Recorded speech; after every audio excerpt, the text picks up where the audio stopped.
Hi, I'm Rita Wilkins, also known as the Downsizing Designer. So, welcome back to my weekly 5 in 5 series where I share 5 quick tips in just 5 minutes on living a simple life, downsizing, and also decluttering.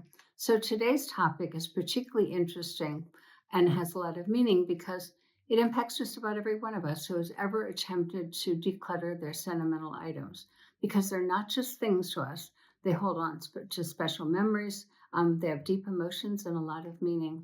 So there's certainly a fear of regret that keeps us, holding on to those things. But here's the good news. You don't have to keep everything to hold on to the memory. So today I'm going to show you how you can let go of the sentimental items without the guilt, and then keeping what truly matters to you. So let's get started. So my first tip is keep the best, but not the most. So, the biggest mistake that most people make is trying to keep everything to preserve a memory. But when you hold on to too much, the truly special items get lost in all of that clutter. So, if you try this, choose one or two meaningful items that represent that memory. So, for me, I selected two teacups that reminded me so much of when my mom and I would have tea together. And this was a game changer because I obviously couldn't keep all 12 if I was downsizing. But now, every time I use them, it just has a sweet memory for me. So, as you are looking through your own stack of old birthday cards, kids' artwork from grade school, whatever it is, think about keeping the best and the most meaningful. And my second tip is take a picture and keep the memory. So sometimes we hold on to items because they remind us of a person, a place, or a moment in our lives. But the memory isn't in the object, it's in you. So if you try this, before letting go of them, just take a photo and then create a digital album like a Shutterfly album. And you may want to write a little sentence or two about it, why that means so much to you. So for me, as I was decluttering, I ran into our dad's alarm clock and it made me cry because I could hear him winding that clock to wake up to provide for our family. So instead of keeping it, which I didn't need the clock, I took a photo, I wrote a little story about it, about his clock, and it also will now be a reminder to my children of why that mattered so much to me. So this helps the emotion it keeps the emotion without the physical clutter. So my third tip is repurpose it and use it or let it go free. So keeping sentimental items boxed up in the basement makes no sense at all. And we've all done it.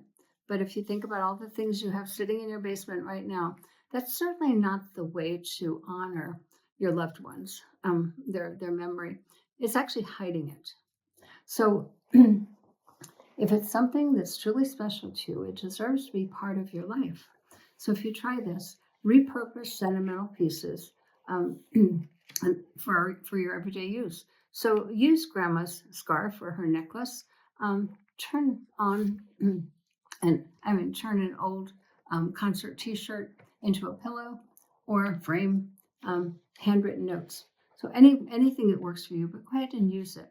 So, and if you choose not to use it, consider passing it down to someone else who might use it and might enjoy it. My fourth tip is create a memory box with limits. So it's easy to say, I'll just keep a few things until, a few things turns into a dozen boxes. So, what do you do then? You basically set a boundary.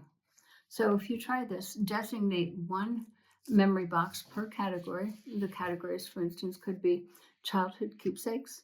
Another one could be family mementos and that kind of thing. And so when that box is full, it's time to curate it. So keep only what fits into the box and of those sentimental items, and stay intentional. Don't let it overwhelm you, and set boundaries. That's key to making that work. And my fifth tip today is give yourself permission to let go. This isn't easy for everyone. So the hardest part of decluttering sentimental items is guilt. So we feel that we're erasing those memories of or disrespecting our loved ones. but keeping everything doesn't mean that you care more. So instead of asking, should I get rid of it? Ask, does this item really serve a purpose for me right now? And if it's just sitting there in a box, unappreciated, consider letting it go with gratitude for those people and for that event or whatever it was in your life. So your memories aren't in the things, um, they're in you. And then letting go of sentimental items isn't just about forgetting them. It's about honoring them, what truly matters, and it also helps with freeing yourself of all of that clutter. And if you need more guidance, check out my Essentials Minimalist Checklist, including Sentimental Guide. It's only $2.99. You can check it in the link below. So if this video helped you, please like, subscribe to my channel. And also, that does help us grow, but also is sharing with far more people. And, and make sure you do share it with people who might also need a little bit of help because they might be struggling to let go of things. So I'll see you next week for more 5 in 5 tips. And until then, keep what matters. That's what matters.